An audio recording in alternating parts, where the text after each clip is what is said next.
Shalom, selamat pagi Bapak, Ibu, dan saudara-saudari yang dikasihi Tuhan. Kita akan bersama-sama merenungkan kebenaran firman Tuhan pada pagi hari ini. Sebelumnya mari kita berdoa.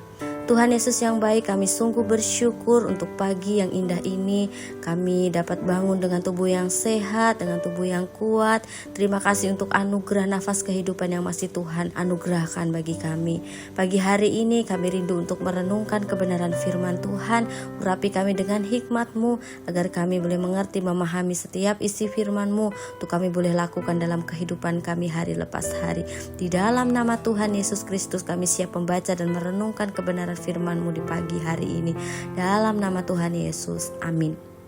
Bapak, Ibu, dan saudara-saudari yang dikasihi Tuhan, tema renungan kita pagi hari ini adalah giatlah selalu dalam pekerjaan Tuhan, yang terdapat di dalam 1 Korintus pasal 15 ayatnya yang ke-58. Karena itu, saudara-saudaraku yang kekasih, berdirilah teguh, jangan goyah, dan giatlah selalu dalam pekerjaan Tuhan.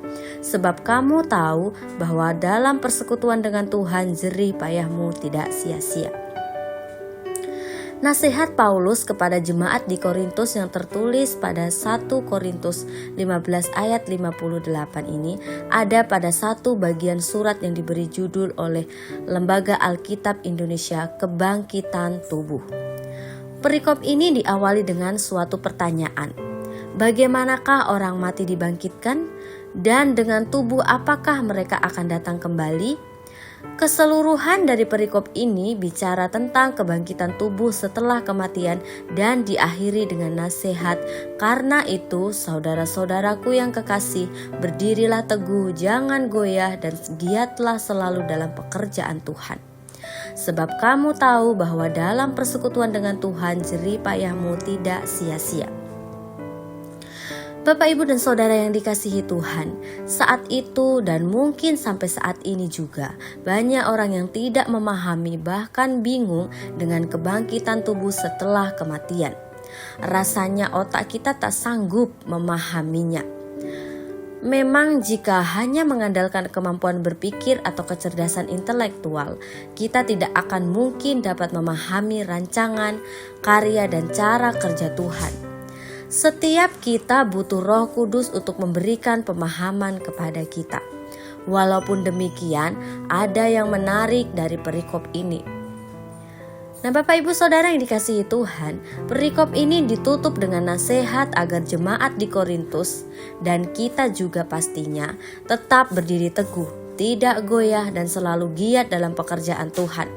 Karena persekutuan dengan Tuhan jerih payah kita tidak akan sia-sia. Ini adalah nasihat yang indah dan sangat menguatkan iman. Dalam hidup ini ada sangat banyak hal yang tidak kita mengerti.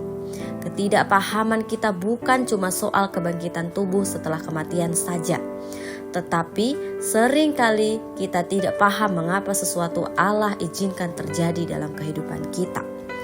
Kita tidak paham mengapa sakit penyakit masih kita derita, mengapa doa kita tak kunjung dijawab padahal kita sudah sangat lama mendoakan hal tersebut, mengapa orang-orang yang kita kasihi meninggal dengan cara-cara yang menurut kita tragis, mengapa masih ada orang yang jahat dan curang kepada kita padahal kita sudah selalu berbuat baik, mengapa keadaan finansial kita belum membaik padahal kita sudah rajin bekerja dan melayani di gereja.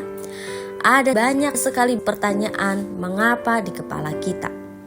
Syukur kepada Tuhan lewat ayat firman Tuhan yang kita baca dan renungkan di hari ini yang tertulis pada 1 Korintus 15 ayat yang ke-58. Kita kembali diingatkan untuk berdiri teguh, tidak goyah, dan giat selalu dalam pekerjaan Tuhan. Bahkan ada janji bahwa dalam persekutuan dengan Tuhan jerih payah kita tidak akan sia-sia. Marilah kita belajar sepenuhnya percaya hanya kepada Allah. Semua pertanyaan yang berkecamuk di pikiran baiknya kita serahkan kepada Dia. Dengan caranya Ia akan menjawab setiap doa dan pergumulan kita. Apapun yang Tuhan percayakan kepada kita, entah itu pekerjaan di kantor, di pelayanan di gereja, bertugas sebagai ibu rumah tangga, pedagang, dan lain-lain. Mari kita kerjakan dengan sepenuh hati dan penuh semangat. Kiranya Tuhan Yesus menolong dan memberkati kita semua. Amin. Mari kita berdoa. Terima kasih untuk firman-Mu pada pagi hari ini ya Tuhan, yang mengingatkan kepada setiap kami untuk kami giat dalam pekerjaan Tuhan. Mampukan kami agar kami boleh selalu hidup setia melayani Engkau ya Tuhan. Terima kasih Tuhan Yesus, kami siap menjalani aktivitas pekerjaan kami di sepanjang hari ini. Tuhan yang menuntun menyertai setiap langkah hidup kami. Kuasai hati pikiran kami agar kami hidup seturut dengan kehendak-Mu, agar kami hidup selalu menyenangkan hati Tuhan. Di dalam nama Tuhan Yesus Kristus kami sudah berdoa. Amin. Selamat beraktivitas, Tuhan Yesus memberkati.